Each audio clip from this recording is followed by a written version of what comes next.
Hi உங்க name? Yashini. உங்க name? Darshana from Malaysia. ஓ ரெண்டு பேரும் மலேசியா தானா? Okay okay. அவுட்ஃபிட் காசு தெரியுமா? எங்கள் அவுட்ஃபிட் காசு வந்து மலேசியா மணிக்கு சொல்கிறேன். Okay. இது வந்து 70 ரிங்கேட் மலேசியா காசுக்கு. ஜீன்ஸ் வந்து 110 ரிங்கேட் மலேசியா காசுக்கு. Okay.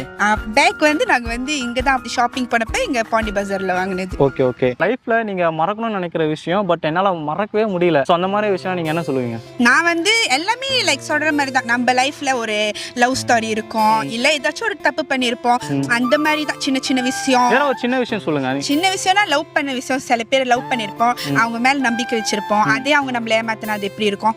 என்ன இருந்தாலும் அவங்க நம்மளுக்கு என்ன செஞ்சிருந்தாலும் நல்லது செஞ்சிருந்தாலும் அந்த ஏமாத்துறது வந்து ஒரு தப்பான விஷயம் இல்ல. ஒரு சின்ன விஷயமா இருந்தாலும் அது நம்மளால ஏத்துக்க முடியாது. கண்டிப்பா. அதுதான் நீங்க? ஃப்ரெண்ட்ஷிப் மாதிரி தான். Okay okay. ரொம்ப நம்ப வச்சு ஏமாந்தது அந்த மாதிரி. Okay okay. ஏமாந்துட்டீங்களா? ஏமாந்தாச்சு. ஓகே. லைஃப்லயே இருக்குது. ஆனா அது ஆமா, அது நார்மலான ஒரு விஷயம். அதை மறக்கணும்னு நினைச்சாலும் மறக்க முடியல.